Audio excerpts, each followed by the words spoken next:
Pemirsa, militer Israel memamerkan latihan angkatan laut berskala besar di perairan lepas, dan latihan ini pun diklaim sebagai bagian dari persiapan menghadapi berbagai ancaman keamanan maritim di tengah memanasnya situasi kawasan. Pasukan pertahanan Israel merilis rekaman latihan militer angkatan laut berskala besar yang digelar di perairan lepas. Video memperlihatkan sejumlah kapal perang Israel beroperasi secara terkoordinasi dengan personel melaksanakan pengawasan, latihan penggunaan senjata, serta berbagai manuver taktis di laut. Latihan ini merupakan bagian dari persiapan untuk menghadapi beragam skenario keamanan maritim yang mungkin terjadi. Demonstrasi kekuatan ini berlangsung di tengah berlanjutnya operasi militer Israel di berbagai wilayah sejak serangan yang dipimpin Hamas pada 7 Oktober 2023.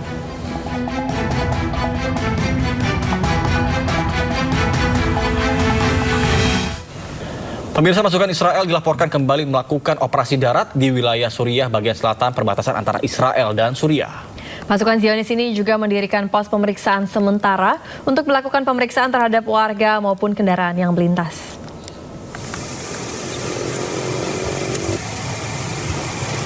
Sejumlah pasukan dan kendaraan militer Israel dilaporkan semakin bergerak masuk ke wilayah Suriah. Israel juga melakukan penggeledahan di sejumlah wilayah dengan mendirikan pos-pos sementara dan memeriksa warga maupun kendaraan yang melintas. Aktivitas militer meningkat di seluruh wilayah pedesaan Dara dan Quneitra dengan laporan berulang kali terjadi penyusupan dan penembakan. Israel mengklaim bahwa kehadiran militernya di kawasan ini berkaitan dengan keamanan dan perlindungan wilayah perbatasannya. Hingga kini, situasi di wilayah masih terus berkembang.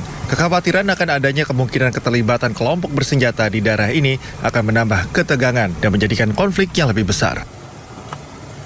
Informasi lain, pemirsa, ratusan senjata api ditemukan di ruangan mantan kepala yayasan sekolah swasta di kawasan Pondok Pinang, Jakarta Selatan. Tak hanya senjata api, di ruangan juga ditemukan narkoba, CD porno, serta alat cetak peluru.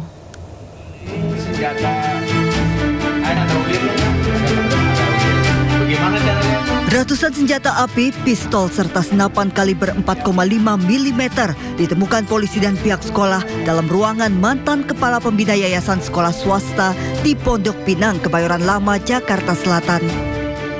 Tak hanya senjata api, dalam ruangan ini juga ditemukan alat cetak peluru, narkotika jenis sabu dan ganja, serta sejumlah CD porno.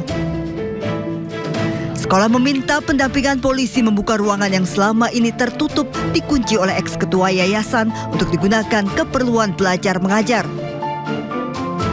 Eks-ketua yayasan sudah dipecat karena penyalahgunaan keuangan. Persisnya senjata itu apa saja, jenisnya bagaimana, kewenangan penyidik ya untuk melakukan verifikasi. Sehingga kami minta ada uji forensik juga terhadap senjata itu untuk memberikan kepastian bahwa senjata ini milik siapa juga, jenisnya apa dan sebagainya. Tapi teman-teman sekalian, buat kami sebagai sekolah, yang jelas penyimpanan senjata di tempat sekolah pasti dilarang oleh undang-undang. Pasti dilarang, pasti tidak diperbolehkan. Kenapa? Karena senjata api yang ditemukan tersembunyi dan berada di bawah tumpukan barang. Yang itu memang dilarang untuk digunakan, kecuali untuk olahraga karena mematikan.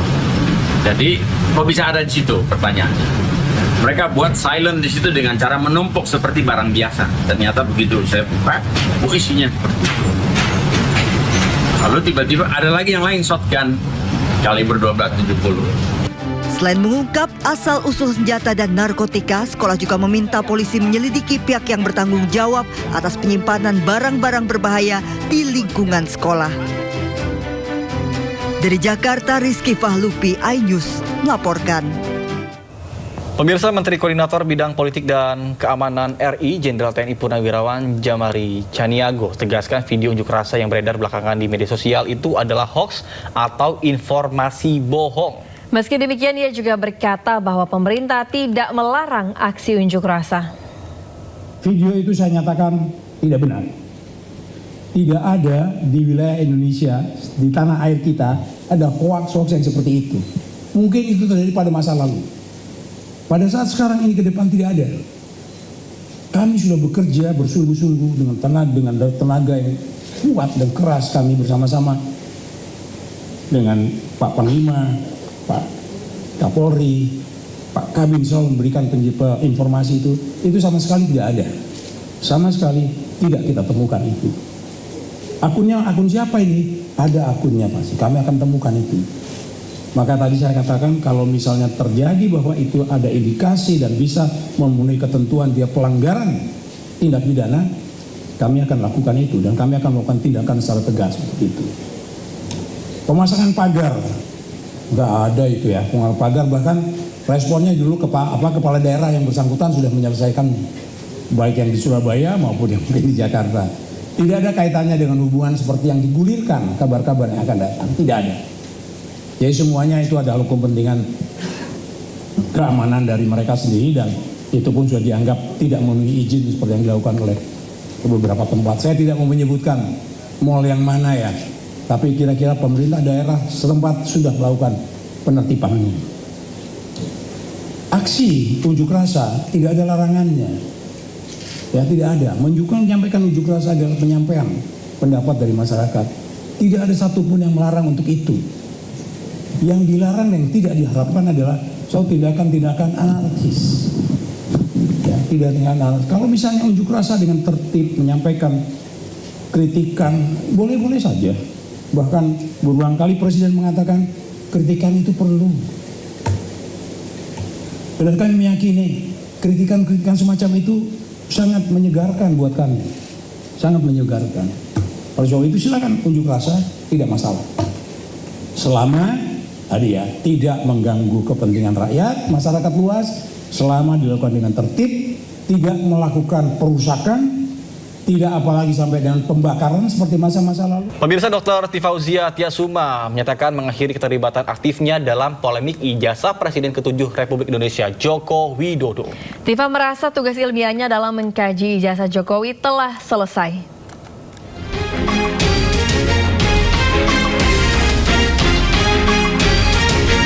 Dr. Tifauzia Tiasuma menyatakan mengakhiri keterlibatan aktifnya dalam polemik ijazah Presiden ke-7 RI Joko Widodo.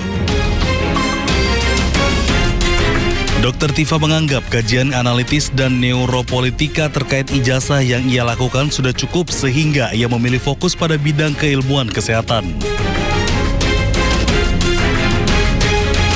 Ia juga menyatakan tetap bersedia hadir apabila dibutuhkan sebagai saksi ahli dalam proses persidangan berkaitan kasus tersebut. Selama kurang lebih 450 hari juga saya sudah menjadi pelaku hukum di situ. Dalam hal ini saya sebagai saksi, lalu kemudian terlapor, lalu kemudian tersangka dan pada akhirnya menjadi terdakwa. Yang alhamdulillah pada tanggal 23 Juli 2026 ya, pada sidang yang sudah terjadi di Pengadilan Negeri Jakarta Timur, saya akan bebas dari segala dakwaan, alhamdulillah wa syukurillah ya.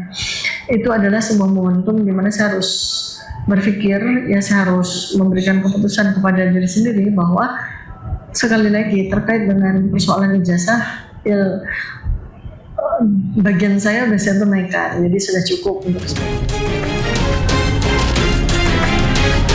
Meskipun menyatakan mundur dari perdebatan publik, proses hukum dan langkah uji materi atau pra-peradilan yang diajukan oleh tim hukumnya tetap berjalan di ranah peradilan.